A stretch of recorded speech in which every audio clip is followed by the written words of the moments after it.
اعوذ باللہ من الشیطان الرجیم بسم اللہ الرحمن الرحیم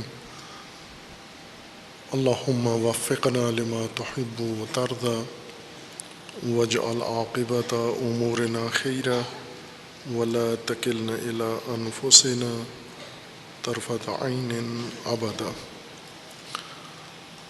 رب ادخلنی مدخل صدق واخرجنی مخرج صدق واجعل لی من لدنک سلطانا نصیرا۔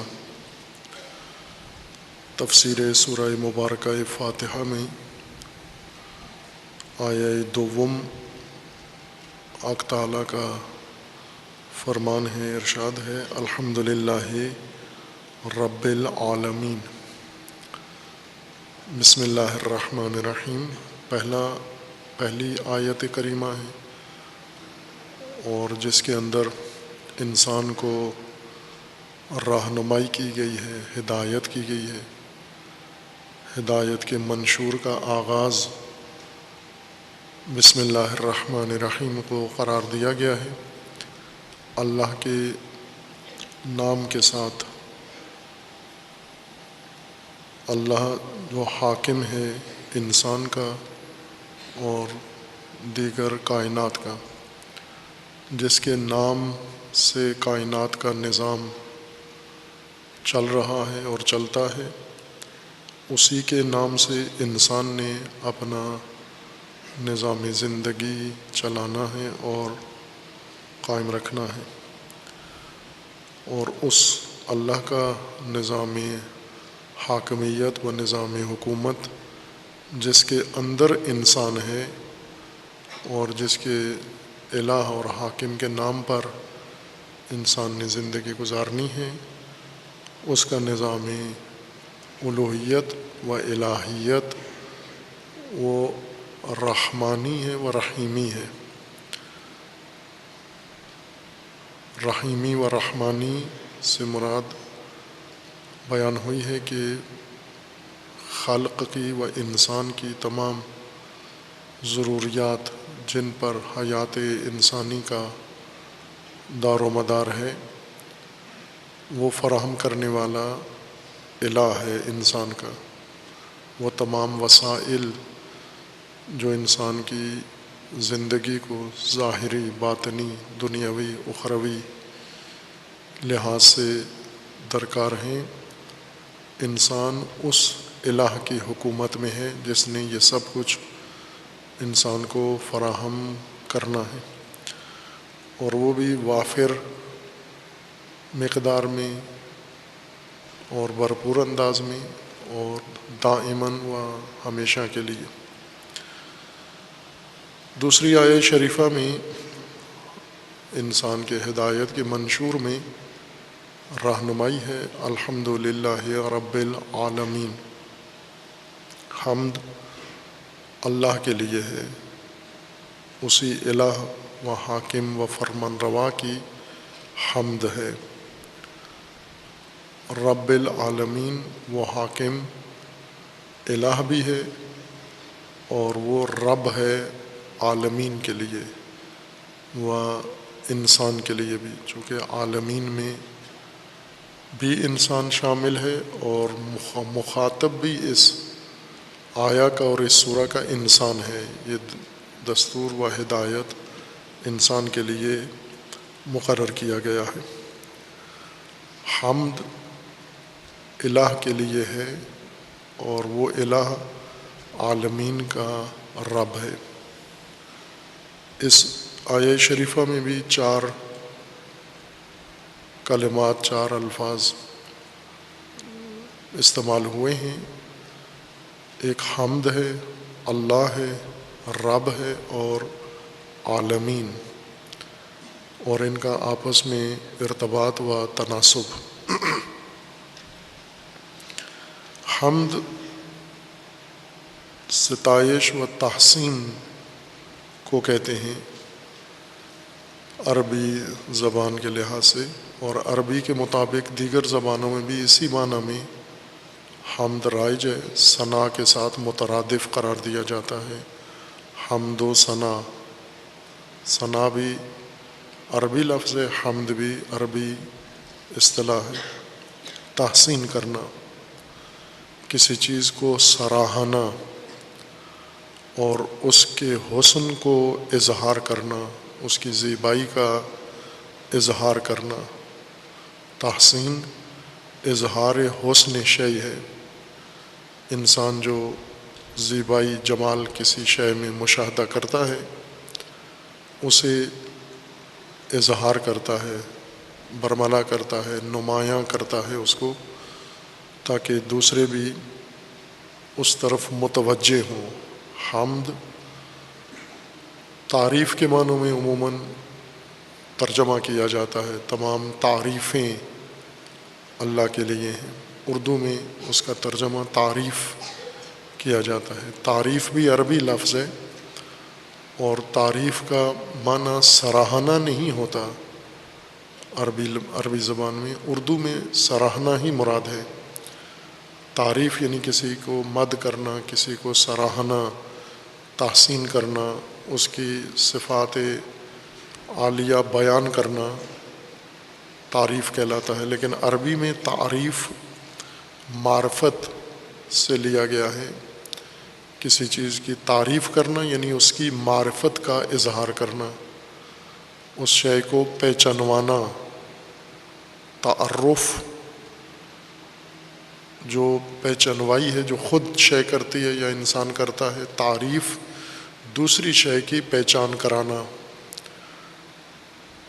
حمد کا مطلب پہچان کروانا نہیں ہے، حمد کا مطلب تحسین کرنا ہے، نہ تعریف کرنا۔ لیکن اردو میں تعریف سراہنے کے معنی میں ہے، لہٰذا اگر حمد کا ترجمہ تعریف کریں اور تعریف سے مراد اردو معنی مراد نہیں، پھر کسی حد تک قریب بنتا ہے یہ ترجمہ۔ لیکن اگر تعریف سے مراد عربی اصطلاح لیں اور پھر اسے حمد کے ترجمہ کے طور پر استعمال کریں، یہ ترجمہ ناموزوں ہے۔ تعریف کا مطلب ہوتا ہے پہچانوانا، حمد کا مطلب ہوتا ہے تحسین کرنا، سراہنا کسی چیز کو۔ لیکن حمد کے جو قریب دیگر الفاظ ہیں عربی میں استعمال ہوتے ہیں، مدح ہے، حمد ہے، شکر ہے و ثنا۔ مفسرین عموماً الحمدللہ کی تفسیر کے مقام پر اس باس میں داخل ہو جاتے ہیں فوراً کہ حمد اور شکر میں کیا فرق ہے، حمد اور مدح میں کیا فرق ہے، حمد اور ثنا میں کیا فرق ہے۔ پھر اس فرق میں بہت تفصیل میں چلے جاتے ہیں، اتنے گہرائی میں چلے جاتے ہیں کہ حمد کی باس وہاں بند ہو جاتی ہے، ختم ہو جاتی ہے، اور دیگر لغات جن کا فرق حمد سے ذکر کرنا مقصود ہوتا ہے، ساری باس ان کے متعلق ہوتی ہے۔ جیسے شکر کی تفصیل اور مدح کی اور ثنا کی تفصیلات بیان کی جاتی ہیں۔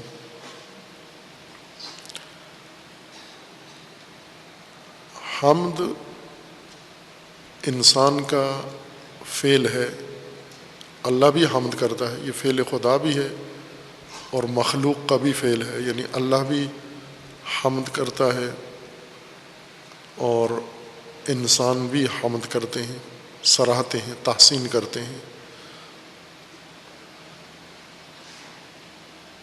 جب کسی شے کے اندر کمالات نمایاں ہوں، مشہود ہوں، اور دوسرا کوئی ان کمالات کو درک کرے، اس شے کے اندر کمالات پنہان نہ ہوں، مخفی نہ ہوں، بلکہ واضح ہوں، قابل مشاہدہ ہوں، قابل احساس ہوں، محسوس کیے جا سکتے ہوں،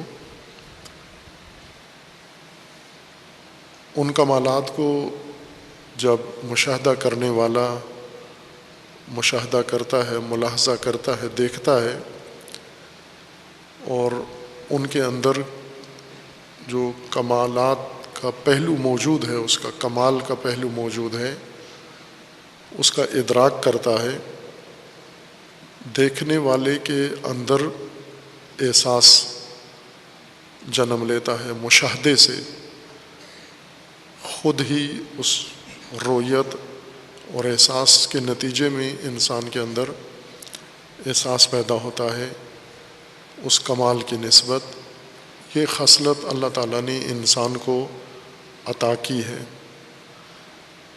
دوسری چیزوں کی پہچان کی، بہت ساری چیزیں جو انسان کے اندر اور انسان کے باہر اللہ تعالیٰ نے خلق فرمائی ہیں، ان تمام حقائق کی پہچان اور علم انسان کو اللہ تعالیٰ نے عطا کیا ہے، صلاحیت عطا کی ہے۔ یعنی اگر چاہے ان حقائق کی معرفت حاصل کر سکتا ہے، پہچان کر سکتا ہے، ان کی شناخت کر سکتا ہے، نہ چاہے تو نہیں کرے گا۔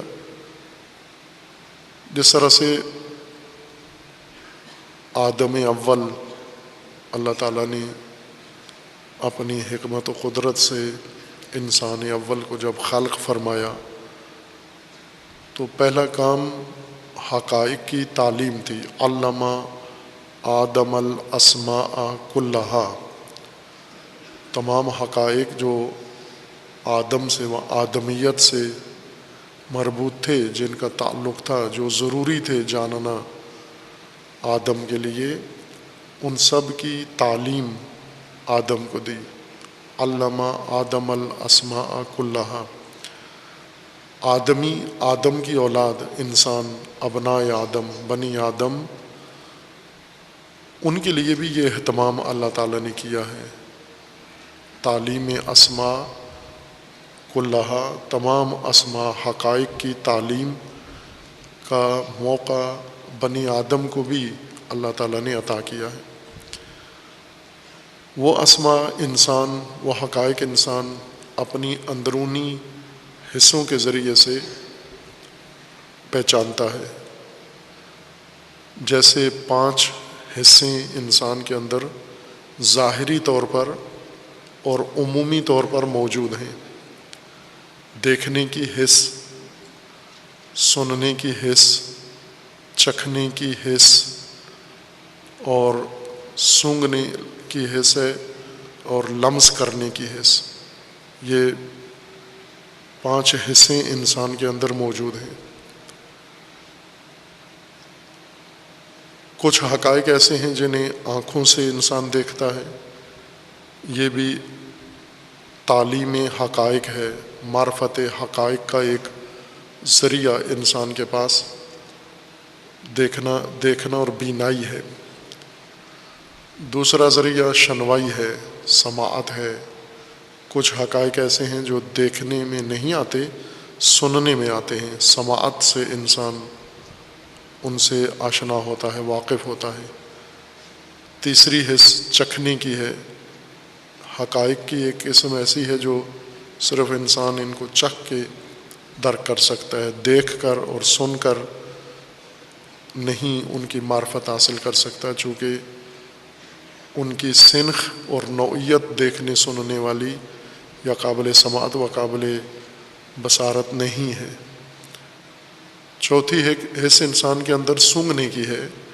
کچھ حقائق اور ہیں جن کو انسان سونگھ کر اور ان کے بارے میں پہچان کر سکتا ہے کہ یہ کیا چیزیں ہیں۔ اور 5ویں حص ہے لمس، چھونے کی حص۔ چھو کے، لمس کر کے انسان تشخیص دیتا ہے ان حقائق کو، جیسے گرمی ہے، سردی ہے، سختی ہے، نرمی ہے۔ یہ ساری چیزیں انسان لمس کے ذریعے سے احساس کرتا ہے۔ یہ سب حقائق انسان کے لیے ہیں، اور انسان ان حقائق کو سمجھنے کے لیے حواس اس کو عطا کیے گئے ہیں۔ اسی طرح باطنی حواس بھی ہیں، جیسے عقل ہے، خیال ہے، وہم ہے۔ یہ اندرونی باطنی حصے ہیں جن کے ذریعے سے دیگر حقائق کو جو دیکھنے، سننے، چکھنے میں نہیں آتے، سونگھنے میں، ان کو باطنی حواس کے ذریعے سے سمجھتا ہے، درک کرتا ہے.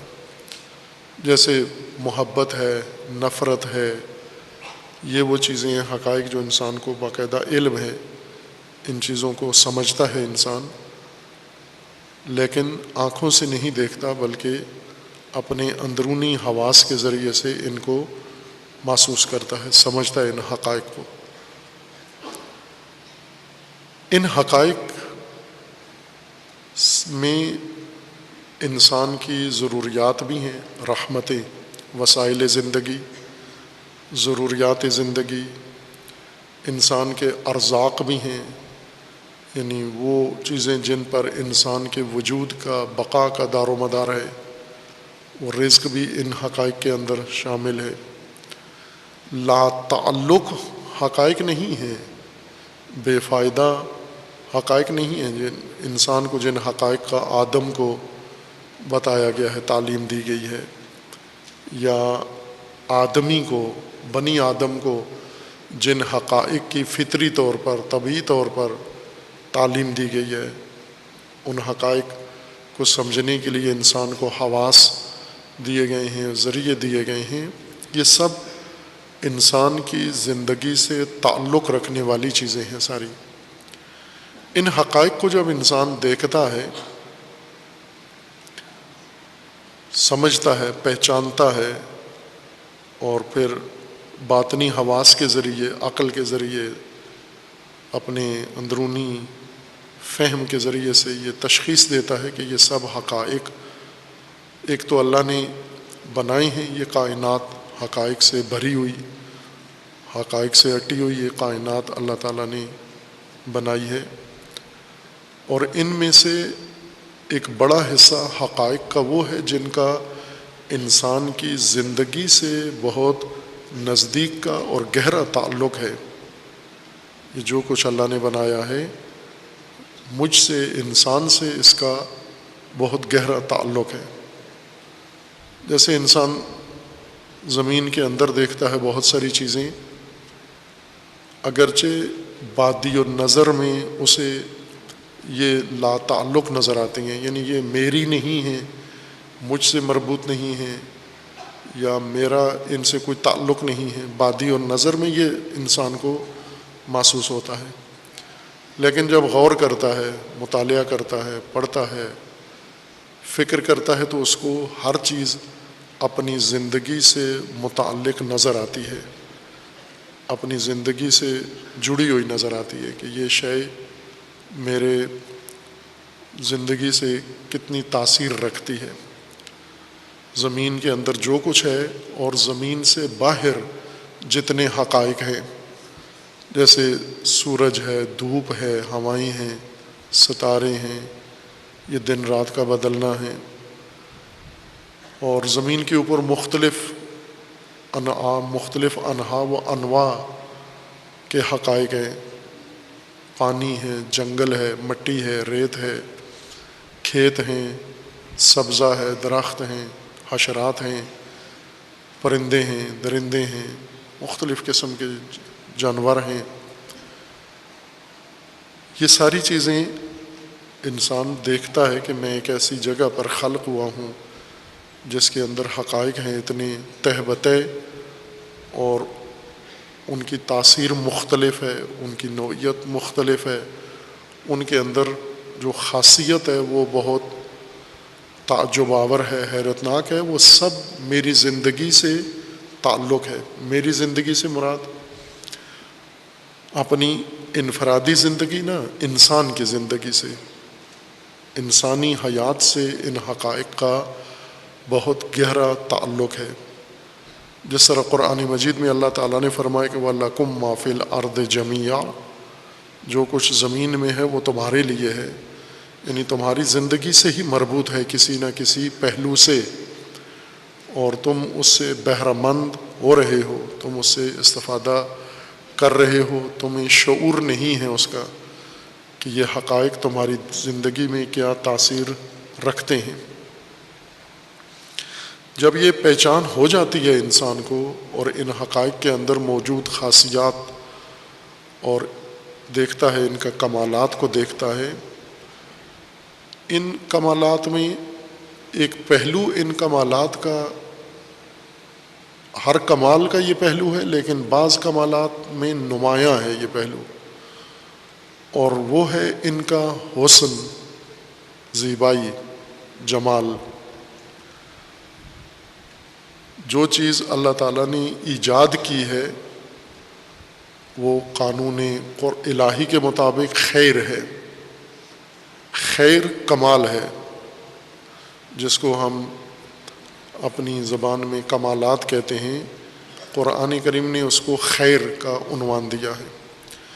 اللہ تعالیٰ نے جو ایجاد کیا ہے، جو چیز بھی ہے وہ خیر ہے، شر نہیں ہے۔ شر اللہ نے پیدا نہیں کیا۔ شر اس چیز کو کہتے ہیں جس میں خیر کا کوئی پہلو نہ ہو۔ خیر نفسی ہے، یعنی ایک شے خیر ہے خود اپنے لیے، اپنی ذات کے لیے، اور ایک خیر کا پہلو نسبی ہے دوسروں کے لیے، انسان کے لیے خیر۔ اپنے لیے ہر چیز خیر ہے، لیکن دوسروں کے لیے بھی، انسان کے لیے بھی یہ چیزیں خیر ہیں، ان کے اندر کمال ہے۔ اور اس کمال کا ایک جلوہ، اس کمال کا ایک ظہور، اس کمال کا ایک پہلو حسن ہے۔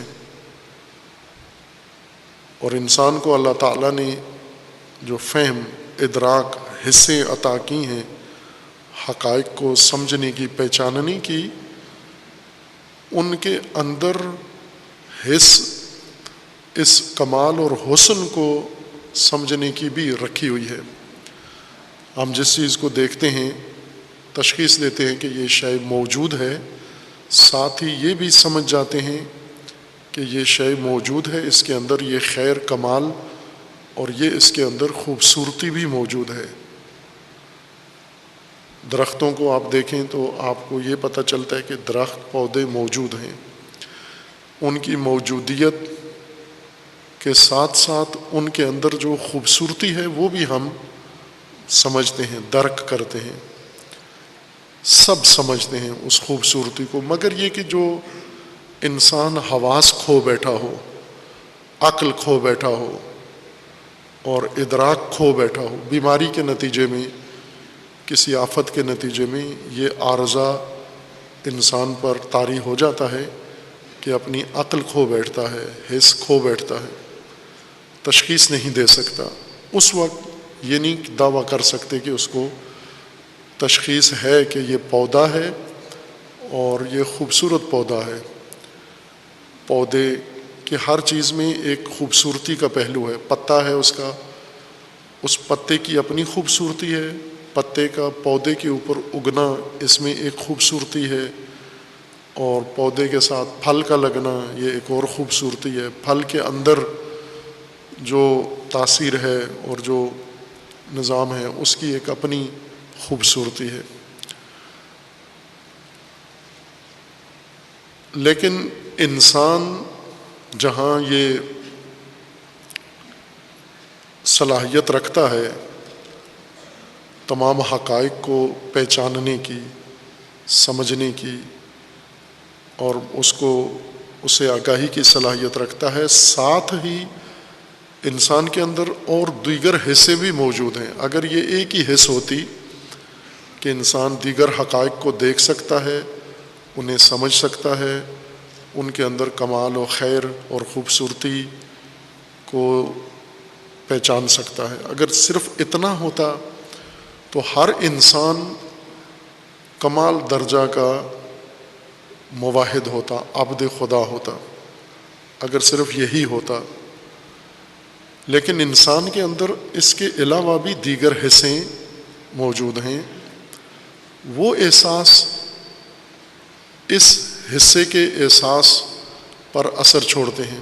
مثلا ہم جب حقائق زمین اور حقائق اپنے اطراف دیکھتے ہیں، ان کے اندر خوبصورتی دیکھتے ہیں، اس خوبصورتی کے علاوہ ہم اس میں اپنا فائدہ دیکھتے ہیں، چونکہ ہمارے اندر یہ بھی احساس ہے کہ یہ شے میرے استعمال میں آنی ہے، اس کو میں نے حاصل کرنا ہے، اس کو میں نے اپنانا ہے اور اپنی تحویل میں، اپنی ملکیت میں لے آنا ہے اور اسے استفادہ کرنا ہے۔ جیسے کھانے کی چیزیں ہیں، جتنی کھانے کی چیزیں طبعی طور پر زمین سے اگتی ہیں، یہ سب نہایت خوبصورت چیزیں ہیں، حد درجہ خوبصورتی ہے ان کے اندر، لیکن انسان کے اندر جو حس ہے ان اشیاء پر قبضہ کرنے کی اور انہیں کھانے کی اور انہیں ہڑپ کرنے کی، وہ مہلت نہیں دیتی ان کی خوبصورتی کو دیکھنے کے لیے، ان کے حسن کو جانچنے کے لیے مہلت نہیں دیتی ہمیں۔ جیسے جانور کے لیے یہ زمین معرفت کی کتاب نہیں ہے، انسان کے لیے زمین، اللہ تعالیٰ نے معرفت کے لیے زمین و آسمان پیدا کیے اور انسان کو حکم دیا ہے کہ ان کی پہچان کرو، ان کی معرفت حاصل کرو۔ جانور کو یہ حکم نہیں ہے کہ آپ زمین اور زمین میں اگنے والی چیزوں کی معرفت حاصل کرو۔ جانور میں عقل نہیں ہے، صرف اوجری ہے، میدا ہے، اس لیے اس کو یہ سارے چیزیں چارہ نظر آتی ہیں، کھانا نظر آتی ہیں، اور دیکھتے ہی فوراً منہ مارنا شروع کر دیتا ہے۔ انسان کے اندر وہ حس بھی پائی جاتی ہے جو جانور میں ہے کہ یہ سب کچھ میری خوراک ہے، یہ سب کچھ میری بھوک مٹانے کا ذریعہ ہے، یہ سب پر میں تملک اپنا قائم کر لوں اور میں اس کے اوپر اپنی مالکیت قائم کر لوں۔ یہ انسان میں ہے، جانور میں نہیں ہے۔ جانور کھانا کھاتا ہے، چارہ اس کو سمجھتا ہے اور چر جاتا ہے، بغیر اس کے کہ یہ دیکھے کہ جو کچھ میں کھا رہا ہوں اس کی بناوٹ، اس کے اندر سجاوٹ، اس کی خوبصورتی، اس کا حسن، اس کی ترکیب کیا ہے۔ جانور اس پر معمور نہیں ہے، یا ایک لحاظ سے کہیں کہ ممنوع ہے اس کے لیے۔ اگر جانوروں میں یہ احساس پیدا ہو جائے کہ ان حقائق کو سمجھ کے پھر کھائیں تو اکثر جانور بھوکے مر جائیں گے، چونکہ وہ جب ان حقائق کے پاس جائیں گے، ان پودوں کے پاس جن کو وہ چرتے کھاتے ہیں، تو ان کے حسن میں محو ہو جائیں گے، کھانا بھول جائیں گے۔ انسان میں یہ حیوانی وصف موجود ہے، طبیعی، کہ ان اشیاء کے اندر انسان کا مفاد بھی ہے، فائدہ بھی ہے، لہٰذا ان اشیاء کو دیکھ کر اغلب اوقات انسان ان کے مشاہدے، ان کی پہچان، ان کی معرفت بھول جاتا ہے، اور جانور کی طرح چراگاہ سمجھ کر، چارہ سمجھ کر فوراً ان کو چر جاتا ہے۔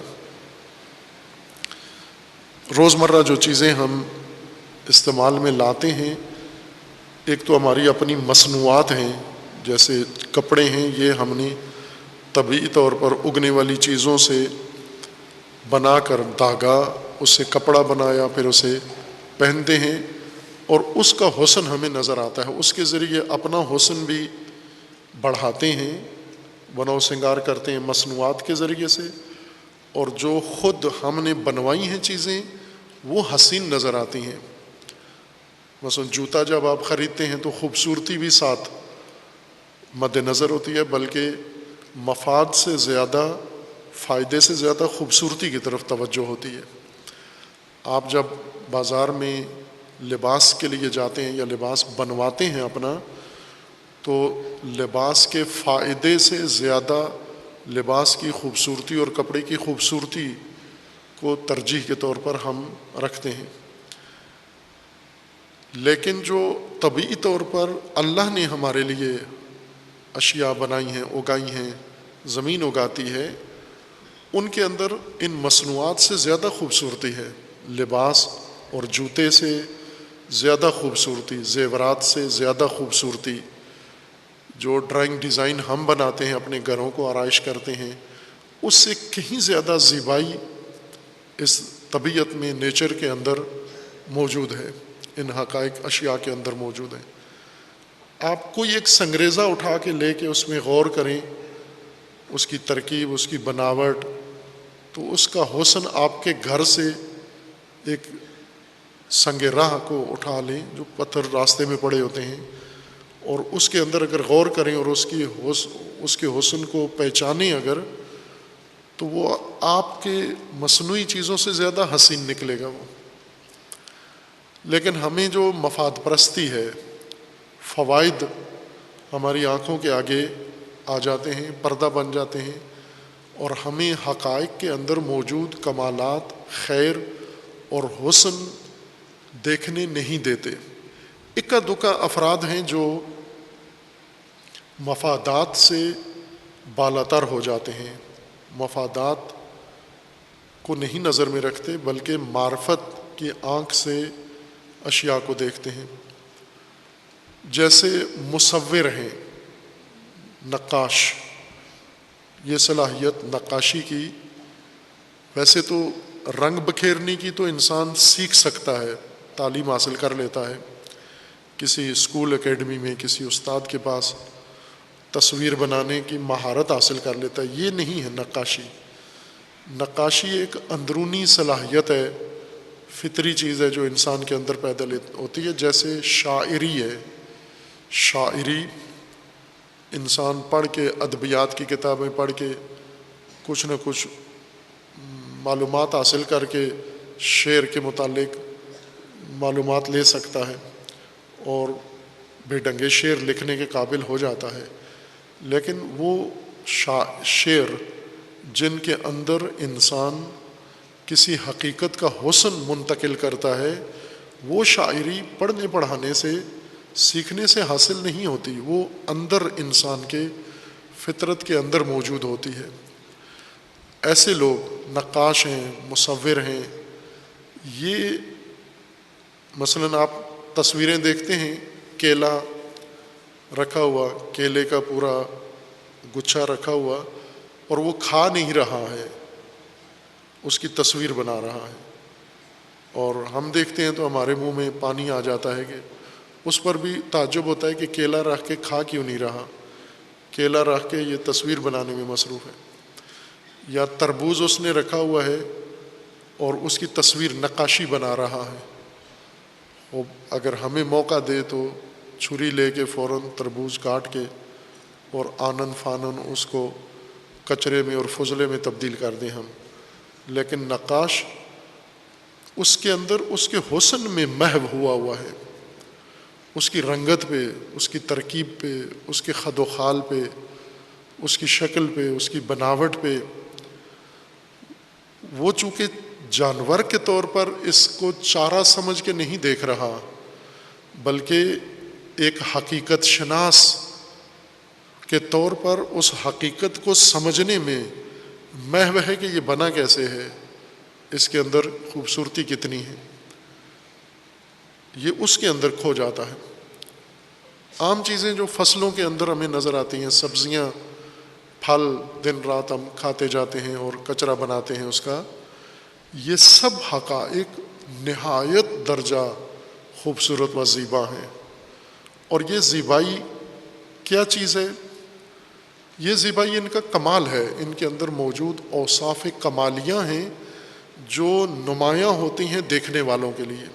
کمالات کبھی دیکھنے والوں کے لیے نمایاں ہوتے ہیں اور کبھی پنہان ہوتے ہیں دیکھنے والوں کے ساتھ۔ ویسے کوئی کمال کبھی پنہان نہیں ہوتا، ہر کمال نمایاں ہوتا ہے، لیکن دیکھنے والوں کی نسبت بعض کمالات پنہان ہوتے ہیں، بعض نمایاں ہوتے ہیں۔ یہی کمالات جب دیکھنے والوں کے لیے اپنے آپ کو ظاہر کرتے ہیں، اپنا جلوہ ان کو دکھاتے ہیں، ان کمالات کے مشاہدہ سے دیکھنے والا اگر باشعور ہو انسان، دیکھ کر اس کا اثر اس مشاہدے کا اس کے وجود میں پڑتا ہے، اس کے ذہن میں اور دل میں آتا ہے، اور وہ احساس ہے تحسین کا۔ تحسین یعنی اظہار حسن شے۔ اس شے کے حسن کا اظہار انسان کرتا ہے، توصیف حسن کرنا، تحسین اس شے کے حسن کا ذکر کرنا، اس شے کی خوبصورتی کا اظہار کرنا، یہ انسان کی فطرت ہے، چونکہ ادراک رکھتا ہے، اشیاء کو سمجھنے کی صلاحیت رکھتا ہے، حقائق کو درک کرنے کی صلاحیت رکھتا ہے، ان کی بناوٹ سجاوٹ کو دیکھ سکتا ہے۔ اس کے نتیجے میں، دیکھنے کے نتیجے میں اور مشاہدے کے نتیجے میں جب حسن کو سمجھ لیتا ہے، اس حسن کی توصیف کرتا ہے، اس کا اظہار کرتا ہے۔ اسی توصیف حسن کو تحسین کہتے ہیں اور حمد کہتے ہیں۔ لیکن یہ ائمہ لغت نے فرق بیان کیا ہے۔ تحسین دو طرح کی ہے۔ اگر انسان میں اور کسی ذی شعور میں یہ کمالات دیکھے جائیں یا کسی بے جان چیز میں جو بے شعور ہے اس کے اندر کمالات دیکھیں، ہم انسان کو ہی مثال قرار دیتے ہیں۔ انسان کے اندر دو طرح کے کمالات ہیں، دو طرح کی خوبصورتیاں انسان کے اندر ہیں۔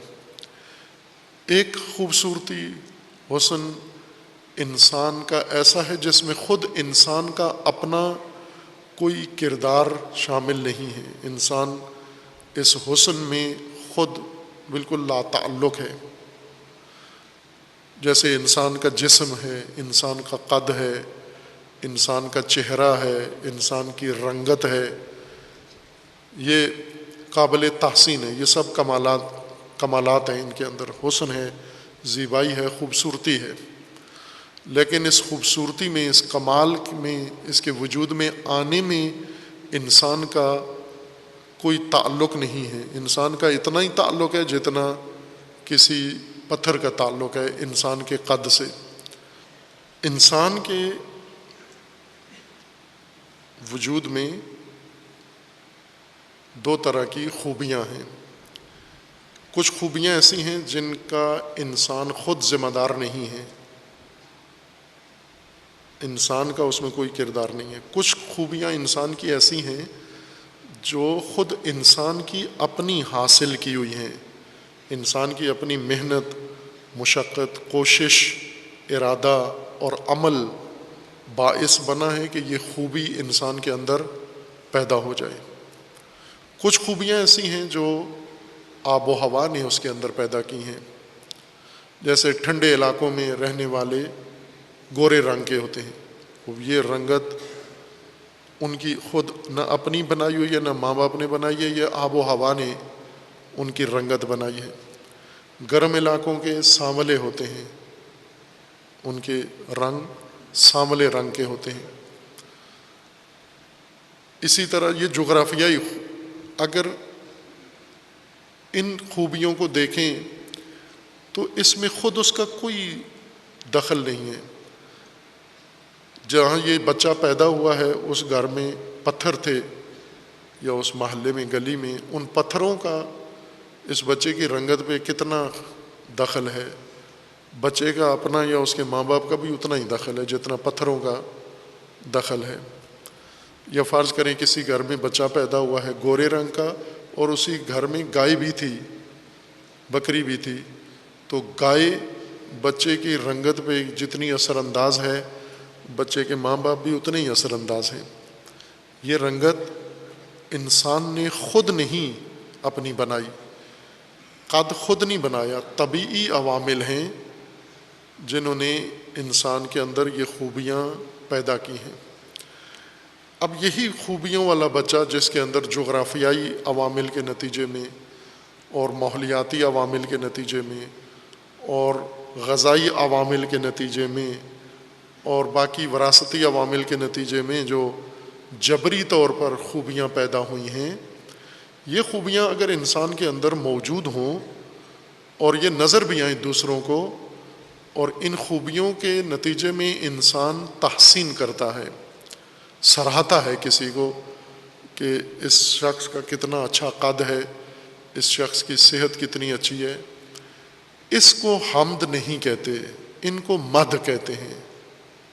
یہ مداحی ہے، یہ مد ہے، مداحی ہے، وہ خوبصورتیاں، وہ کمالات اور وہ محاسن جو جس شے کے اندر موجود ہے، انسان کے اندر مثلاً اگر موجود ہے تو انسان کی اپنی کوشش محنت کا نتیجہ نہیں ہے، انسان کے اپنے ارادے عمل اور فعل کا نتیجہ نہیں ہے، بلکہ طبیعی عوامل کے نتیجے میں یا غیر اختیاری عوامل کے نتیجے میں یہ خوبی شے کے اندر پیدا ہوئی ہے۔ اور انسان یہ خوبی بھی جب دیکھتا ہے تو اس کے اندر تحسین، توصیف حسن کا احساس پیدا ہوتا ہے کہ میں نے یہ حسن دیکھا ہے، یہ خوبصورتی، اس خوبصورتی کو میں بیان کروں، زبان پہ لاؤں۔ یہ خوبصورتی اگر زبان پہ لائیں اس کو مدح کہتے ہیں، یہ مدح ہے، مدح اردو میں آپ تلفظ کرتے ہیں، یہ مدح ہے۔ حمد اس کمال کو کہتے ہیں، اس خوبصورتی کو کہتے ہیں، اس زیبائی کی توصیف کو کہتے ہیں جو خوبصورتی، زیبائی اس موصوف کے اندر اس کے اپنی کوشش، اپنے کمال اور اپنی محنت اور اپنے ارادے سے وجود میں آئی ہو۔ یہ خوبصورتی، یہ حسن اپنے اندر اس نے کوشش کر کے پیدا کیا ہو، ان کمالات پر سراہنا یہ حمد کہلاتا ہے۔ انسان کے اندر دوسری قسم کی خوبیاں وہ ہیں جو انسان نے خود اپنے اندر ایجاد کی ہیں۔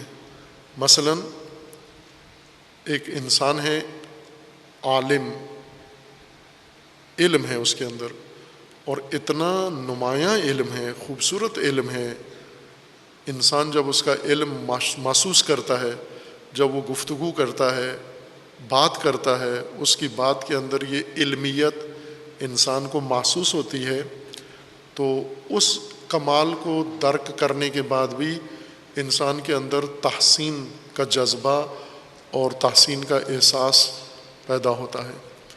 اس کو حمد کہتے ہیں۔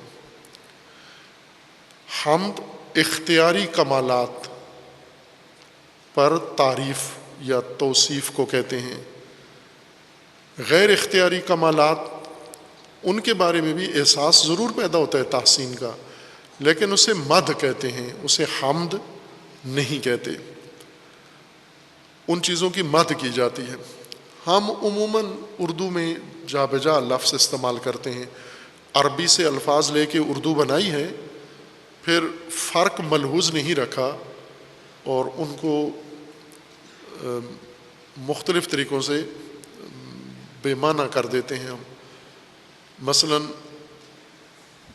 فارسی میں خصوصاً یہ رواج ہے، ہم فضائل کہتے ہیں، اہل بیت علیہ السلام کے اوصاف، کمالیہ، فضائل۔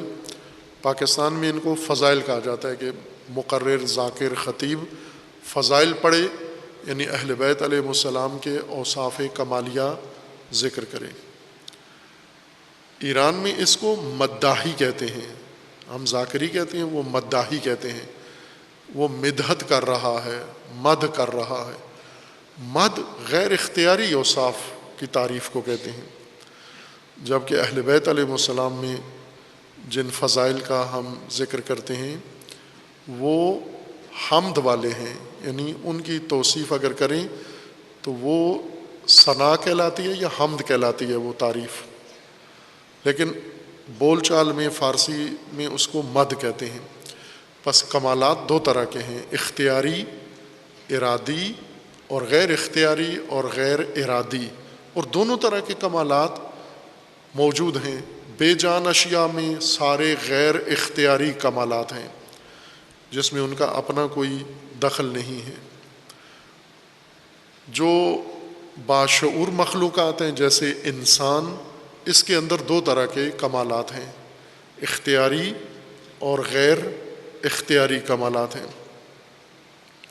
یہ کمالات اختیاری اگر ہوں اور ان اختیاری کمالات کا ظہور بھی ہو، نمایاں بھی ہوں انسان کے لیے، ان کمالات کو دیکھ کر جو تحسین، توصیف یا احساس و جذبہ انسان کا آتا ہے، ذکر کرتا ہے ان کمال کا، اس کو اصطلاح میں حمد کہتے ہیں۔ قرآن کریم میں یہ اللہ تعالیٰ کے لیے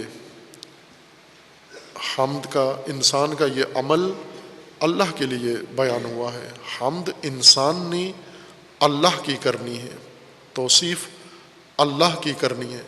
اللہ نے انسان کی تخلیق کی ہے اور انسان نے اللہ کی توصیف کرنی ہے، تحسین کرنی ہے۔ اس میں ہدایت کہاں ہے؟ انسان اگر اللہ کی تعریفیں کرے،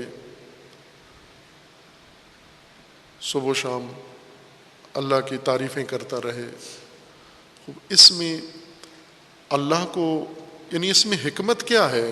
حمد انسان کا وظیفہ و انسان کا فریضہ اور انسان کی ذمہ داری اور انسان کے ہدایت میں حصہ بنا دیا ہے۔ ہدایت سے کیا ربط ہے حمد کا؟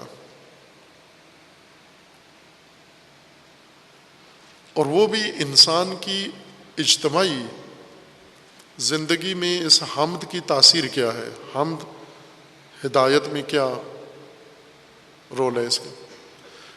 یعنی اگر ایک استاد آئے بچوں کو پڑھانے کے لیے، تعلیم دینے کے لیے، اور ایک پیریڈ یا پیریڈ کا ایک حصہ مختص کر دے جس میں بچے استاد کی تعریفیں کرتے رہیں، آپ بہت اچھے ہیں، آپ بہت اچھا پڑھاتے ہیں، آپ بڑے لائق ہیں، آپ بڑے مہربان ہیں، آپ بڑے شفیق ہیں، اس سے بچوں کو کیا تعلیم مل رہی ہے؟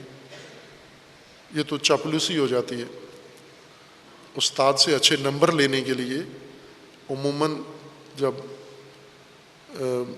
کسی صاحب اختیار کی تعریف دوسرے لوگ کرتے ہیں جو اس کے محتاج ہیں، اس کو چاپلوسی اور خوشامد کہتے ہیں۔ جیسے اگر کوئی افسر ہے اور آپ کو اس سے کام پڑ گیا ہے، آپ اپنا کام نکلوانے کے لیے گئے ہیں اور جا کر اس کی تعریفوں کے پل باندھ دیا آپ نے کہ آپ بہت اچھے ہیں، ماشاءاللہ، دوسرے لوگوں سے ذرا ہٹ کر ہیں، آپ کے کمالات یہ ہیں آپ کے۔ اگر کسی کے پاس آپ کا مفاد ہو، آپ کی ضرورت ہو، آپ کی حاجت اس کے پاس ہو اور آپ وہ حاجت اس سے لینا چاہتے ہیں اور اس سے اپنا کام نکلوانا چاہتے ہیں، اپنا مفاد اور فائدہ اس سے حاصل کرنا چاہتے ہیں، اور شروع کریں اس کی تعریف سے،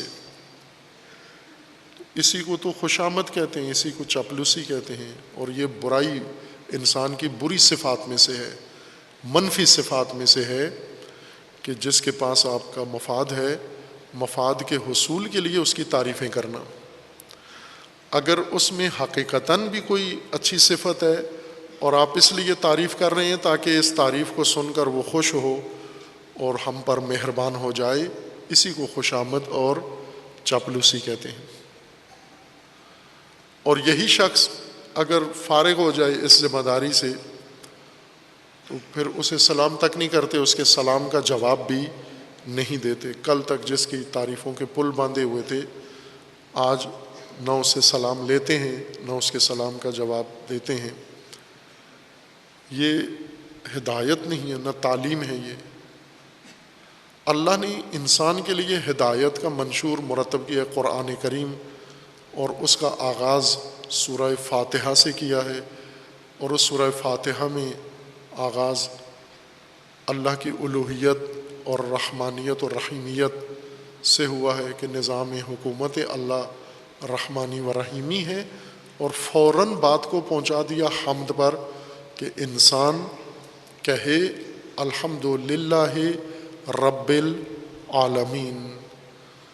یعنی اگر اللہ کے پاس سارے وسائل ہیں انسان کے، تو کیا انسان اللہ کی تعریفیں کرے گا جس کے نتیجے میں اللہ اس کو یہ وسائل زندگی، یہ ضروریات زندگی، یہ رزق زندگی، یہ توفیقات جو اللہ کے اختیار میں ہیں مخلوق کے لیے، وہ سب کچھ اللہ اس وقت انسانوں کو دے جب انسان اللہ کی تعریفیں کرے، اور اگر اللہ کی تعریفیں نہ کرے تو وہ اللہ انسان کو یہ چیزیں نہ دے۔ یہ تو ہدایت کے منافی ہے، اور اللہ تعالیٰ کی شان کے بھی لائق یہ حمد نہیں ہے، اور انسان کے لیے اس حمد میں نقص ہے، نقصان ہے، فائدہ نہیں ہے۔ تو حمد کا ہدایت سے کیا تعلق انسان کا بنتا ہے؟ الحمدللہ، بسم اللہ، اللہ کے نام پر آغاز زندگی، نظام زندگی قائم ہوا ہے، اور وہی اللہ، اس کے لیے حمد بھی ہے۔ جیسے ہم کہتے ہیں نا ساری تعریفیں اللہ کے لیے ہیں۔ تعریف اردو معنی میں اگر اس کو لیں تو تمام تعریفیں اللہ کے لیے ہیں۔ تمام تعریفیں یعنی تمام ثنا، تمام مدحتیں، تمام ستائشیں، تمام تحسینات کمالات کے مقابلے میں یہ سب اللہ کے لیے ہیں۔ جیسا علماء نے ذکر کیا ہے کہ یہ الف و لام جنس کا ہے، یعنی جنس سے حمد، خود تمام حمد، جہاں بھی حمد کمال کے مقابلے میں، حسن کے مقابلے میں انسان کے اندر پیدا ہوگی، وہ سب حمد خدا کی ہے، اللہ کی ہے، اسی الہ کی ہے، اسی فرمان روا کی ہے حمد ساری۔ اس میں ہدایت کا یہ پہلو ہے کہ اول تو انسان نے ظاہر بنایا، اللہ نے انسان کو ایسا ہے ذی شعور اور عاقل، فہم دے کر، ادراک دے کر، حواس دے کر، عقل دے کر پیدا کیا ہے، اور اس فہم و ادراک و حواس کے ذریعے سے انسان نے اپنے ماحول اور اطراف میں ہر چیز کو مشاہدہ کرنا ہے۔ ہر چیز کو مشاہدہ کرے گا تو ہر چیز اس کو مختلف جگہوں پہ نظر آئے گی۔ مثلا کوئی چیز کسی کے ہاں نظر آئے گی، کوئی کسی کے ہاں نظر آئے گی، کوئی کسی کے علاقے میں نظر آئے گی۔ کچھ حقائق آپ کو پہاڑوں میں نظر آئیں گے، کچھ حقائق آپ کو میدانوں میں نظر آئیں گے، کچھ حقائق آپ کو کھیتوں میں نظر آئیں گے، کچھ حقائق آپ کو شہروں میں نظر آئیں گے، کچھ حقائق آپ کو باغوں میں نظر آئیں گے، کچھ حقائق آپ کو ندیوں نالوں میں نظر آئیں گے، اور یہ سارے زیبا خوبصورت حقائق ہیں، اور انسان نے ان کو طبعی طور پر دیکھنا ہے، لامحالہ انسان نے ان کو دیکھنا ہے۔ کچھ حقائق آسمانوں میں نظر آئیں گے، کچھ زمین میں نظر آئیں گے۔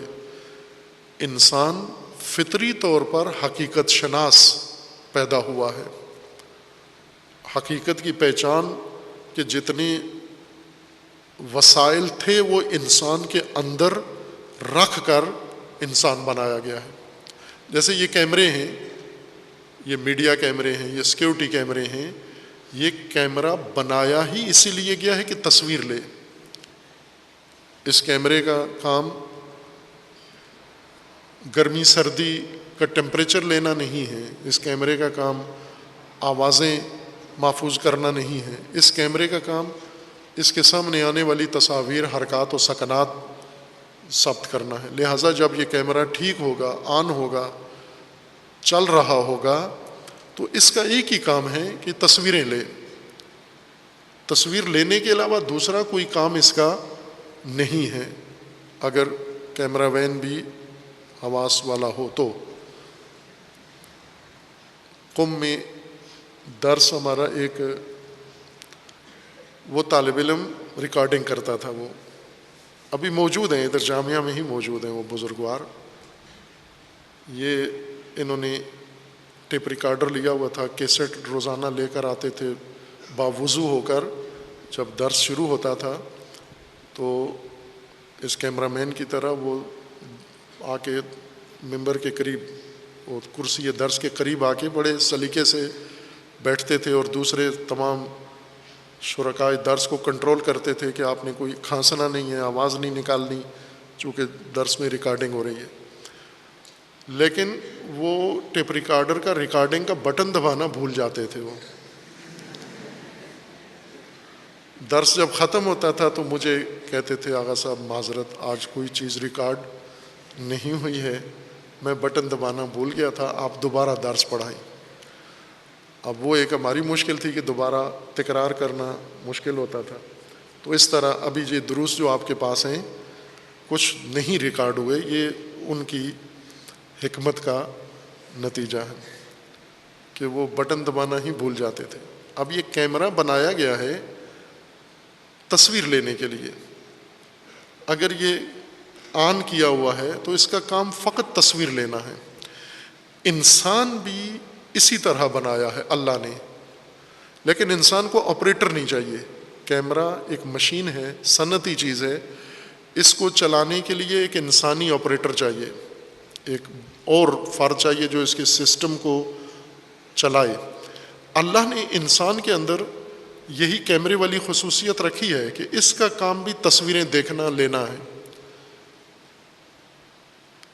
آپریٹر نہیں چاہیے، آپریٹر خود انسان خود ہے، جس کے اندر یہ سسٹم ہے وہ خود آپریٹر ہے۔ یہ ساری تصویریں دیکھنا انسان کے اندر یہ صلاحیت رکھی، اور نہ چاہتے ہوئے بھی اس نے دیکھنا ہے یہ سب کچھ۔ اور جن حقائق کو اس نے دیکھنا ہے وہ حد درجہ خوبصورت حقائق ہیں، ان کی خوبصورتی توصیف سے باہر ہے۔ یہ جو ان انسانوں نے جن کو دیکھنا ہے، ان کو دیکھیں گے کہاں؟ ظاہر ہے ہر حقیقت کو ایک خاص جغرافیے میں انسان دیکھتا ہے۔ مثلا کچھ چیزیں پاکستان میں انسان دیکھتا ہے، کچھ چیزیں افغانستان میں دیکھتا ہے، جیسے یہ جغرافیائی تقسیم ہو چکی ہے۔ کچھ حقائق، زیبائیں، خوبصورتیاں ہندوستان میں دیکھتا ہے۔ ہندوستان بہت ہی خوبصورت ملک ہے، بہت ہی خوبصورت، یعنی جتنا حسن ہندوستان کے اندر ہے اتنا شاید پوری دنیا میں یکجا کسی جگہ نہیں ہے۔ جغرافیائی حسن و خوبصورتی، عجائب و غریب چیزوں کی دنیا ہے ہندوستان کی سرزمین، لیکن ناقص ترین لوگوں کے اختیار میں وہ سرزمین چڑھ گئی ہے۔ پاکستان بہت خوبصورت ہے، اسی کا ایک حصہ ہے، باقی دنیا بہت خوبصورت ہے۔ یہ مغربی دنیا، یورپی دنیا، بہت سارے براعظم، آسٹریلیا، امریکہ، حد درجہ خوبصورت ہے، نہایت زیبا ہیں۔ ان کی خوبصورتی دیکھنے کے لیے سیاحت کا محکمہ بنایا گیا، لوگ آتے ہیں باہری رقمیں خرچ کر کے فقط یہ حسن و زیبائی دیکھنا چاہتے ہیں۔ یہ گلگت والے جس حسن سے تنگ آ کے کراچی میں دھوئیں میں آ کے رہتے ہیں، اس حسن کو دیکھنے کے لیے ساری دنیا تڑپ کے بےتاب ہو کے وہ چٹانیں اور وہ دریا اور وہ آبشار اور گلیشیئر اور وہ حسین ترین چیزیں دیکھنے کے لیے آتے ہیں، اور اپنی زندگی کا اس کو ایک بڑا کارنامہ سمجھتے ہیں کہ ہم نے ہمالیہ دیکھا ہے، ہم نے فلاں چوٹیاں دیکھی ہیں، برف دیکھی ہے۔ چونکہ ان کے اندر یہ حس ہے کہ ہم جا کر یہ دیکھیں۔ ہر انسان دیکھتا ہے، غریب آدمی بھی یہ سب کچھ دیکھتا ہے، امیر آدمی بھی یہ سب کچھ دیکھتا ہے، پڑھا لکھا انسان بھی یہ سب کچھ دیکھتا ہے، ان پڑھ انسان بھی یہ سب کچھ دیکھتا ہے، مومن مسلمان بھی یہ سب کچھ دیکھتا ہے، غیر مومن غیر مسلم بھی یہ سب کچھ دیکھتا ہے۔ جو انسانی صفات ہیں، طبعی، جسمانی، وہ سب کے اندر مشترک ہیں۔ یوں نہیں کہ مومنین کی نگاہیں زیادہ تیز ہوتی ہیں 6x6 اور کافروں کی کمزور ہوتی ہیں، اینک لگانا پڑتی ہے، ایسے نہیں ہے۔ یا مومنین کے کان صاف ستھرے ہوتے ہیں، کافروں کے کان میں میل ہوتی ہے، یہ نہیں ہے اللہ کا قانون، یہ نہیں ہے۔ تمام انسانی خصوصیات ساری انسانوں میں ناس میں مشترکاً موجود ہیں، لیکن فرق یہ پڑتا ہے کہ انسان جو چیز جہاں دیکھتا ہے اور اس چیز کے اندر حسن و خوبی اور کمال دیکھتا ہے، جب اس حسن کو تجزیہ کرتا ہے، اس کو تحلیل کرتا ہے، یہاں خطا کر جاتا ہے۔ اس شے کو جب کسی کھاتے میں ڈالنا ہے، اب اس نے مثلا جب آپ کسی سرزمین پہ جاتے ہیں، وہاں کوئی خوبصورتی دیکھتے ہیں، تو یہ خوبصورتی کہاں سے آئی ہے، کس نے یہ حسن سارا ایجاد کیا ہے؟ یہاں پر انسان غلطی کر جاتا ہے۔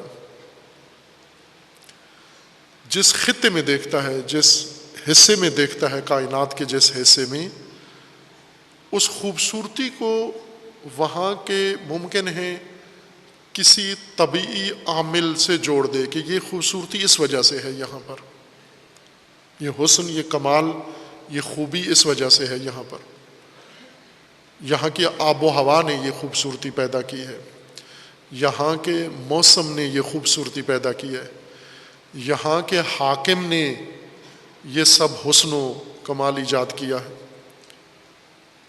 جیسے یہ ہمارے موجودہ وزیر اعظم پتہ نہیں ابھی تک موجودہ ہیں یا نہیں ہیں، معدومہ ہو گئے ہیں. ان کی ایک خاتون ایک وزیر ہے ان کی، اس وزیر نے 2018 میں جب بارشیں ہوئی تھیں، بھرپور بارشیں ہوئی تھیں، اچھی فصلیں ہوئی تھیں، اب بارشیں نہیں ہو رہی ہیں، بارشوں کا موسم ہے لیکن نہیں ہو رہی ہیں، اور جس کے نتیجے میں کافی خدشات ظاہر ہو رہے ہیں. بارشیں نہ ہونے کا جو اثر پڑے گا پاکستان کی معیشت پر اور زندگی پر، پاکستانیوں کی ضروریات پر، پینے کا پانی، آبیاری کا پانی، کھیتی باڑی کا پانی، فصلوں کا پانی، یہ سب ابھی سے مشکلات کی نشاندہی ہو رہی ہے. اس وقت کثرت سے بارشیں ہوئی تھیں، تو وہ محترمہ وزیر صاحبہ یا وزیرہ صاحبہ نے یہ باقاعدہ پریس میں یہ بیان دیا تھا کہ یہ بارشیں جو کثرت سے ہو رہی ہیں پاکستان میں، یہ کریڈٹ، وہ موسمیات کی وزیر ہیں، تو انہوں نے کہا یہ کریڈٹ وزیر اعظم کو جاتا ہے، پاکستان کے وزیر اعظم صاحب کو جاتا ہے کہ ان کی وجہ سے یہ بارشیں ہو رہی ہیں. اب ظاہر ہے انسان جہاں پر کوئی فراوانی دیکھتا ہے، رزق دیکھتا ہے، نعمت دیکھتا ہے، رحمت دیکھتا ہے، کمال دیکھتا ہے، حسن دیکھتا ہے، زیبائی دیکھتا ہے، خوبصورتی دیکھتا ہے، تو اس کو کہیں منسوب بھی تو کرنا ہے اس نے، اور جس سے منسوب کرنا ہے اس کے مطابق ہی پھر انسان نے اپنا رویہ بھی اختیار کرنا ہے، اپنا عمل اور عکس العمل بھی اس نے ویسا ہی بنانا ہے. ان نعمتوں کو، ان حقائق کو دیکھ کر، ان حقائق کے اندر خوبیاں دیکھ کر، ان حقائق کے اندر حسن و زیبائی دیکھ کر یہ ممکن ہے، ممکن نہیں بلکہ ہو رہا ہے کہ یہ سب کچھ انسان منسوب کر دے یا طبیعی عوامل کے ساتھ یا انسانی آلہہ، حکمران، حاکم، سردار، نواب، وڈیرے، یہ سب یہ کہے کہ یہ ان کی برکت سے ہے. آپ نے یہ جملہ کثرت سے سنا ہوا ہے، فلاں کی برکت سے یہ ہو رہا ہے. ایک جگہ ہماری برکت بھی لوگوں نے بیان کیا کہ آپ کی برکت سے یہاں کیا ہوا ہے. سندھ کا ایک شہر ہے حالہ، قدیمی شہر ہے، بڑا خوبصورت شہر ہے،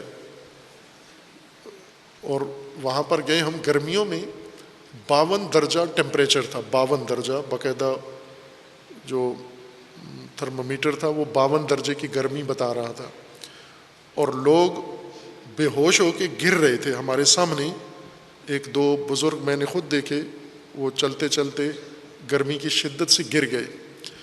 تو وہاں کے ایک مومن ہمارے پاس آئے اور کہنے لگے کہ جی آغا صاحب آپ کی برکت سے آج موسم بہت اچھا ہے. یہ تو ہم نے کہا اگر یہ ہماری برکت سے ہو رہا ہے تو پھر تو بڑی بری برکت ہے. یہ تو اتنا عذاب، ٹیمپریچر 52 درجے کی گرمی، یہ انہوں نے کہا یہ آپ کی برکت سے ہو رہا. اب اپنی طرف سے وہ کوئی تعریفی جملہ کہنا چاہ رہے تھے تو یہ برکت ادھر منسوب کر دی. ہر جگہ آپ کو انسانوں کی برکتیں بیان میں نظر آتی ہیں. یہ کس کے ذریعے ہو رہا ہے، یہ کس نے کیا ہے، کس کی برکت سے یہ سب کچھ ہے. یہ آپ صبح و شام مشاہدہ کر رہے ہیں، سن بھی رہے ہیں. یہی گمراہی ہے انسان کی کہ اللہ کے نظام حکومت میں جو کچھ دیکھتا ہے، دیکھ کر اور جو کچھ اس کو بہاتا ہے، جتنی اس کی فہم ہے، سوجھ بوجھ ہے، بعض اوقات اس کو طبیعی عوامل کی طرف منسوب کر دیتا ہے. مثلا یہ گمراہی خصوصاً آپ طالب علموں کو اور تعلیم یافتہ طبقے کو اپنی کتابوں میں نظر آتی ہے. الحمدللہ کی تفسیر سمجھیں آپ کہ اس میں ہدایت کہاں ہے. الحمدللہ رب العالمین. اپنے نصاب کی کتابیں دیکھیں آپ کو نصاب بتایا گیا ہے جس میں کچھ علوم ہیں جو آپ کو آشنا کرتے ہیں ان حقائق سے، پڑھتے ہیں آپ. جغرافیہ اپنے ملک کا پڑھتے ہیں اور تاریخ اپنے ملک کی پڑھتے ہیں آپ. اسی طرح سائنس، جن علوم کو آپ کہتے ہیں، ہر علم سائنس ہوتا ہے. اب پاکستان میں معلوم نہیں کیا افتاد پڑی ہے کہ نیچرل علوم کو سائنس کہتے ہیں، باقی کسی علم کو سائنس نہیں کہتے، جبکہ ملکہ الیزابتھ وہ ہر علم کو سائنس کہتی ہیں. علم انگلش میں سائنس ہی کہلایا جاتا ہے، کوئی بھی علم ہو، دینی علم ہو، دنیاوی علم ہو، نظری علم ہو، عملی علم ہو. علم یعنی سائنس. نالج، علم عربی میں بھی دو معنوں میں استعمال ہوتا ہے. ایک علم کا ترجمہ نالج ہے، ایک علم کا ترجمہ سائنس ہے. جیسے آپ یہ کہتے ہیں نا مجھے اس چیز کا علم ہے، اور آپ یہ کہتے ہیں کہ میں علم ریاضی پڑھ رہا ہوں. ریاضی بھی علم ہے، اور آپ کو فلاں چیز کا بھی پتہ ہے، علم ہے. علم سے مراد یہ جو کتابوں میں لکھا ہوا ایک مضمون ہے، اس کو بھی علم کہتے ہیں. یہ سائنس کہلاتا ہے، اس کا ترجمہ سائنس ہے. ہر علم سائنس ہے، ہر علم سائنس ہے. آپ جو فقہ پڑھتے ہیں یہ بھی سائنس ہے، آپ موسیقی پڑھتے ہیں وہ بھی سائنس ہے، ریاضی پڑھتے ہیں وہ بھی سائنس ہے، آپ کوئی اور علم پڑھتے ہیں وہ سب سائنس کے زمرے میں ہے. لیکن یہاں چند علوم کو سائنس کہتے ہیں. سائنس میں آپ کو یہ گمراہی باقاعدہ پڑھائی جاتی ہے، جس سے بچنے کے لیے اللہ تعالیٰ نے قرآن کریم میں پہلی سورہ میں ہی ہدایت لکھ دی ہے، الحمد للہ رب العالمین. اب آپ اپنی نصاب کی کتابیں اٹھائیں، تعلیم یافتہ افراد، انہیں کیا بتایا گیا ہے کہ یہ جو خوبیاں، یہ کمالات، یہ جو حسن، یہ جو نظم، یہ جو کائنات ہے، یہ ہے تو بڑی زیبا ہے، بڑی خوبصورت ہے. یہ عالم، یہ کہکشانیں بہت زیبا ہیں، منظومہ شمسی بہت زیبا ہے، ستاروں کا عالم، یہ پوری کائنات بہت زیبا ہے، زمین. لیکن یہ سب کچھ کیسے ہوا، کس نے کیا ہے؟ یہ بگ بینگ سے ہوا ہے. ایک دھماکہ ہوا تھا، اس دھماکے کے نتیجے میں یہ اتنی خوبصورتی پیدا ہوئی ہے. اسی وجہ سے دہشت گردوں نے دھماکے زیادہ کیے تاکہ اور حسن بڑھے. دھماکوں سے اگر اتنا اچھی کائنات بنتی ہے تو دھماکوں سے ملک کتنا اچھا بن جائے گا.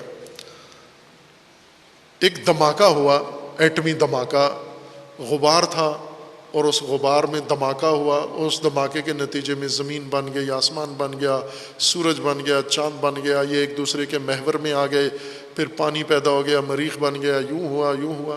یہ ساری گمراہی کی تصحیح کس سے ہوتی ہے؟ الحمد للہ رب العالمین. تمام ثنا حمد اللہ کی ہے. کیوں ساری حمد اللہ کی ہے؟ چونکہ سارا حسن و زیبائی و کمال اللہ نے اس جہان ہستی کے اندر پیدا کیا ہے. اس نظام ہستی میں ہر زیبائی اللہ نے پیدا کی ہے. یہ اس کا حسن ہے جو یہاں ہمیں اس آئینے میں اور اس جگہ پر نظر آ رہا ہے. بس حمد چاپلوسی و خوشامد نہیں ہے، حمد ہدایت ہے. ہم کتنی چیزیں منسوب کرتے ہیں انسانوں سے، جیسے یہ موسم کا کریڈٹ بارشوں کا وزیر اعظم کو دیتے ہیں، بادشاہوں کو دیتے ہیں، فلاں نظام حکومت کو دیتے ہیں. اب سعودی عرب میں تیل ہے، دولت کی فراوانی ہے، یہ سب کس کی وجہ سے؟ آل سعود کی وجہ سے. سعودی اپنے آپ کو بڑا توحیدی کہتے ہیں، لیکن ان سے بڑا مشرک کوئی بھی نہیں ہے، چونکہ یہ جو توحیدی زیادہ ریٹ لگاتے ہیں، یہ شیعوں کو کافر کہنے کے لیے کہتے ہیں، ورنہ خود ہر چیز کا بانی، ہر چیز کا خالق، ہر چیز کا فرمان روا آل سعود کو سمجھتے ہیں، ہر چیز کا. آپ بہت سارے علاقوں میں جائیں، پیر، اس خطے میں یہ دریا پیر صاحب کی وجہ سے بہہ رہا ہے، یہ کہیں اور بہتا تھا. پیر صاحب نے ایک دن جلال میں آ کے بغیر وضو کے اشارہ کیا دریا کو، وہ رخ مڑ کے ادھر آ گیا. یہ سب چیزیں پیروں سے منسوب کرتے ہیں. عملی طور پر آپ ہندوستان میں جائیں، ہندوستان میں اتنی زیبائی ہے، خوبصورتی ہے، یہ زیبائی و خوبصورتی کس نے کی ہے؟ یہ ان اوتاروں نے کی ہے، یہ ان بھگوانوں نے کی ہے، یہ ان دیویوں نے کی ہے، دیوتاؤں نے کی ہے. یہ سب چیزیں ان بے جان مورتیوں کا نتیجہ ہے. بہت زیبا ہے ہندوستان، لیکن یہ خوبصورتی یہ کس کے؟ یہ فلاں دیوی کا جلوہ ہے جو اس نے یہ دکھایا تو یہ پہاڑ بن گیا، یہ دریا بن گیا، یہ گنگا بن گیا، یہ جمنا بن گیا. یہ کشمیر یہ ان دیوتاؤں کا مسکن ہے. یونان میں پہلے جو نظریہ تھا، آئیڈیالوجی تھی، جو ابھی تک ترجمہ ہو کر تمام تہذیبوں کی بنیاد ہے، دیو مالائی نظام جس کو کہتے ہیں، یعنی دیوتا اور وہ فرضی خدا اور تمام چیزیں وہ ان سے منسوب کرتے تھے کہ اس جہان میں جو کچھ ہے وہ سارا کچھ ان دیوتاؤں کا اور ان دیویوں کا بنایا ہوا ہے، ان نامرئی قوتوں کا بنایا ہوا ہے. جو توہماتی لوگ ہیں، خرافاتی لوگ ہیں، وہ اس زمین و نظام ہستی کو سب نامرئی طاقتوں سے منسوب کرتے ہیں، اور جو لا مذہب ہیں، خرافاتی نہیں ہیں، تعلیم یافتہ ہیں، وہ سب اس کو طبیعی عوامل سے منسوب کرتے ہیں کہ یہ تو ان طبیعی عوامل کا نتیجہ ہے، سارا فلاں کی ترقی ہے، یہ تو اس کی ترقی سے یہ کام ہوا ہے. انسان اس بنیادی گمراہی کا شکار ہے کہ اسے یہ نظام ہستی نظر آتا ہے، اپنے ارد گرد، اپنے اندر، اپنے باہر سب کچھ نظر آتا ہے، اور اس کو سمجھتا بھی ہے. سمجھ کر جب تحسین کا وقت آتا ہے، چونکہ بے ساختہ حسن و جمال و زیبائی انسان پر بے ساختہ اثر ڈالتی ہیں اور انسان کو بے ساختہ تحسین پر اکساتی ہیں. انسان کی بناوٹ اس طرح سے ہے کہ بے ساختہ تعریف، تحسین انسان کی زبان سے نکلتی ہے. لیکن کس کی؟ جب ہم گاڑیاں دیکھتے ہیں، خوبصورت گاڑیاں، تحسین کرتے ہیں فیکٹری کی، انجینئر کی. ابھی کتنے لوگ آتے ہیں، یہ مسجد ہے، دیکھتے ہیں، بہت سراہتے ہیں اس مسجد کو. ابھی نامکمل ہے، اس کی تزئینات نہیں ہوئی ہیں، لیکن اپنے اسی نامکمل ڈھانچے میں بہت زیبا ہے، بہت خوبصورت ہے. اور سب آ کر پہلا پوچھتے ہیں اس کا ڈیزائنر کون تھا، کس نے ڈیزائن کیا ہے. یعنی ایک حسن نظر آیا ہے، اس حسن کی توصیف بھی انہوں نے کر دی ہے، حمد بھی کر دی ہے، لیکن اب انہیں یہ پتہ نہیں ہے کس کی حمد کریں. یہ مسجد کس نے بنائی ہے، ڈیزائن کی ہے، تاکہ ہم اس کی تعریف کریں. یہی تو سارے انسان کر رہے ہیں. جہاں جو نظر آتا ہے طبیعت میں، ان کو زندگی میں، انسان کی پوری زندگی میں، اس کی جب نسبت دیتا ہے، توصیف کرتا ہے، کس کو اس کا عامل سمجھتا ہے. حمد علامت ہے، حمد جو بے ساختہ اظہار و احساس ہے، یہ نشانی ہے انسان کے اعتقاد و ایمان اور فہم کی کہ کس کو اس جہان کا حاکم، فرمان روا، اور کس کو اس جہان کا خالق و مالک مانتا ہے. مؤثر، تاثیر کس کی سمجھتا ہے. اس لیے ہدایت کے اس منشور میں جب تم نے اللہ کے نام پر زندگی گزارنی ہے، چونکہ اللہ کے نام پر کائنات چل رہی ہے، نظام اللہ کے نام پہ چلنا ہے، اللہ کے ناموں نے نظام چلانا ہے، تو آپ بھی اللہ کے نام کے ساتھ متمسک ہو کر زندگی گزاریں گے. تو اس میں آپ جس نظام میں ہو، جس دھرتی پہ ہو، جس جگہ پر ہو، اس میں جو آپ کو نظر آ رہا ہے، دکھ رہا ہے، ادراک کرتے ہو، حواس دیے گئے ہیں، عقل دی گئی ہے، شعور دیا گیا ہے، تو یہ سب کا سب جو نظر آتا ہے اتنا حسین زیبا، یہ کس کا ہے سب بنا ہوا؟ الحمد للہ، یہ سب اللہ کا ہے. یہ اسی حاکم و فرمان روا کی سجائی ہوئی بستی ہے، ہستی ہے، کائنات ہے، جس میں پیدا ہوا ہوں، اور یہ سب کچھ مجھے دیکھنے کو مل رہا ہے. تو اب یہ سب کچھ میرے تحسین کو ابھار رہا ہے. تو تحسین کس کے لیے نکلنی چاہیے؟ جس نے یہ سارا باغ سجایا ہے، وہ حاکم، وہ اللہ، وہ پروردگار. اللہ کی ذات ہے، وہ حاکم اللہ کی ذات ہے۔ یہی تو ہدایت کا پہلا قدم ہے، ورنہ آپ نمازیں پڑھیں، تعریفیں ڈیزائنروں کی کریں، روزے رکھیں اور تعریفیں حکومتوں کی کریں، حکمرانوں کی کریں، تعریفیں طاغوتوں کی کریں، کرتے ہیں نا۔ اس وقت آپ اپنی اخبار اٹھا کے دیکھیں، پاکستان میں اس وقت کوئی میرے خیال میں 200-300 ٹی وی چینل ہیں، ان سب کو کھولیں، جس چینل کو کھولیں ہر چینل کسی کی تعریف میں لگا ہوا ہے۔ کس کی کر رہا ہے؟ طاغوتوں کی۔ پوری دنیا کے ٹی وی چینل کھولیں، سوشل میڈیا دیکھیں، کسی کی تعریف میں لگے ہوئے ہیں۔ کس کی تعریف کر رہے ہیں؟ اپنے لیڈر کی، کسی طاغوت کی، کسی حکمران کی۔ یہی تو گمراہی ہے اصل، یہی بنیادی ہدایت کا پہلا سبق یہی بنتا ہے کہ حمد، یہ توصیف بے ساختہ نکلی ہے اللہ کے لیے۔ کیوں؟ کہ معرفت نے یہ بتایا ہے کہ یہ سب اللہ نے قائم کیا، یہ زندگی میرے لیے اللہ نے بنائی ہے۔ اور خصوصاً ساتھ جو آگے مطلب کو بڑھایا گیا ہے الحمد کے بعد، الحمد للہ، بسم اللہ میں بھی اللہ، الحمد کا متعلق بھی اللہ، الحمد للہ رب العالمین، حاکم و فرمان روا کی ساری تعریفیں ہیں جس کے نام پر کائنات بنی ہے اور چل رہی ہے، اور جو رب ہے عالمین کا۔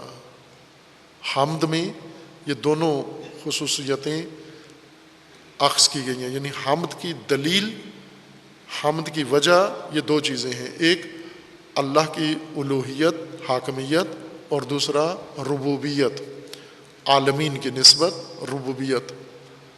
یہ دونوں انسان کو حمد کرواتی ہیں۔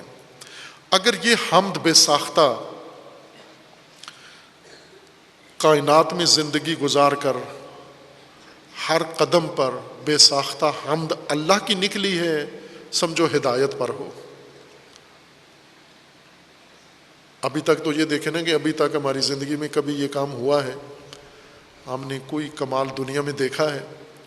دیکھ کے پھر توصیف کی ہے، بے ساختہ اس کی تعریف کی ہے، جس ماحول میں پیدا ہوئے ہیں، جس ماحول میں پلے بڑے ہیں، جس ماحول میں آئے ہیں۔ امام حسین علیہ السلام پیدا ہوئے، پیدا ہو کے آنکھ کھولی، دیکھا، آنکھ کھولنے کے بعد نگاہ کس پہ پڑی؟ ماں پہ نگاہ پڑی، بابا پہ نگاہ پڑی، نانا پہ نگاہ پڑی، مدینہ پہ نگاہ پڑی، حکومت پہ نگاہ پڑی۔ سب کو دیکھ کر امام حسین علیہ السلام نے کیا تجزیہ کیا؟ ماں کا شکریہ ادا کیا، نانا کا کیا، بابا کا کیا؟ نہ، اللہ کا۔ دعائے عرفہ پڑھیں، الحمدللہ، الحمدللہ الذی، حمد ہے اس خدا کی جس نے میرے لیے یہ سب، میرے لیے اس نے، یہ ماں اللہ کی ایک نعمت ہے میرے لیے، یہ بابا یہ اللہ کی نعمت ہے میرے لیے، یہ نانا اللہ کی نعمت ہے میرے لیے، یہ حکومت اللہ کی نعمت ہے میرے لیے، یعنی یہ سب کچھ تو اللہ نے کائنات میرے لیے سجائی ہے۔ تو اب کس کا توصیف کس کی نکلے؟ الحمدللہ۔ ہم آنکھ کھولتے ہیں، ہم بھی تو کسی سرزمین پہ آنکھ کھولتے ہیں اور وہاں یہ ساری چیزیں دیکھتے ہیں، ہمارے تحسین کس کے لیے ابھرتی ہے؟ ہمیں ابا نے پڑھایا ہے، ہمیں امی نے پڑھایا ہے، ہمیں نانا نے پڑھایا، ہمیں تایا نے پڑھایا ہے، بھول کے کبھی بیچ میں اللہ کا نام آیا ہے کہ یہ سب وسیلے ہیں، یہ تایا اور ماما یہ سب اللہ نے بنائے ہیں، اور حمد اللہ کی ہے جس نے یہ اسباب میرے لیے فراہم کیے ہیں۔ بس ہمیں ہدایت پر چڑھنے کے لیے ایک سفر ضروری ہے، معرفت کا، ادراک کا و شعور کا۔ وہ معرفت جو ہمیں یہاں لے آئے اس نقطے پر بے ساختہ زندگی کے ہر قدم اور ہر نگاہ پہ ہم سے جملہ ادا ہو، الحمدللہ رب العالمین۔ ابھی تو حمد ہے کسی جگہ وزیر اعظم کی، کسی جگہ کسی افسر کی، کسی جگہ کمشنر کی، کسی جگہ پولیس کی، کسی جگہ فوج کی، کسی جگہ سردار کی، کسی جگہ نواب کی، کسی جگہ خان کی، کسی جگہ فلاں مدیر کی، کسی جگہ فلاں کی، کسی پیر کی. ابھی تو ساری زبانوں پر حمد، تعریفیں، لوگوں کی زبانوں پر لوگوں کی تعریفیں ہیں. کس زبان پر اللہ کی تعریف ہے؟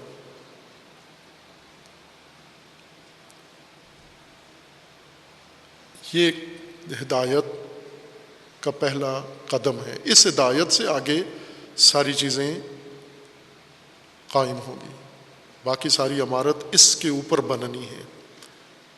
الحمدللہ رب العالمین. تمام حمد اللہ رب العالمین کے لیے ہے. کیوں تمام حمد اللہ کے لیے، باقی کسی کے لیے کیوں نہیں ہے؟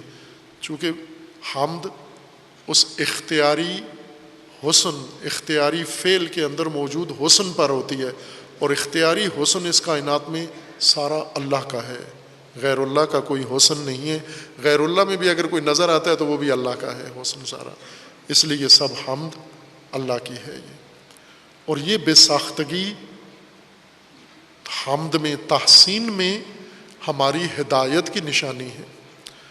ہم پڑھ رہے ہیں، پڑھ کے کتنا پڑھ چکے ہیں، کس درجے پر ہیں؟ ابھی حمد کے درجے پر، حامد کے درجے پر نہیں پہنچے. آپ نے پڑھا، پرائمری پڑھ لیا، مڈل پڑھ لیا، میٹرک کر لیا، انٹر کر لیا، گریجویشن کر لیا، ماسٹر کر لیا، پی ایچ ڈی، ڈاکٹر، حجت الاسلام، آیت اللہ، مرجع تقلید سب بن گئے، لیکن ابھی مقام حمد والی ہدایت حاصل نہیں ہوئی. حامد نہیں بنے ابھی.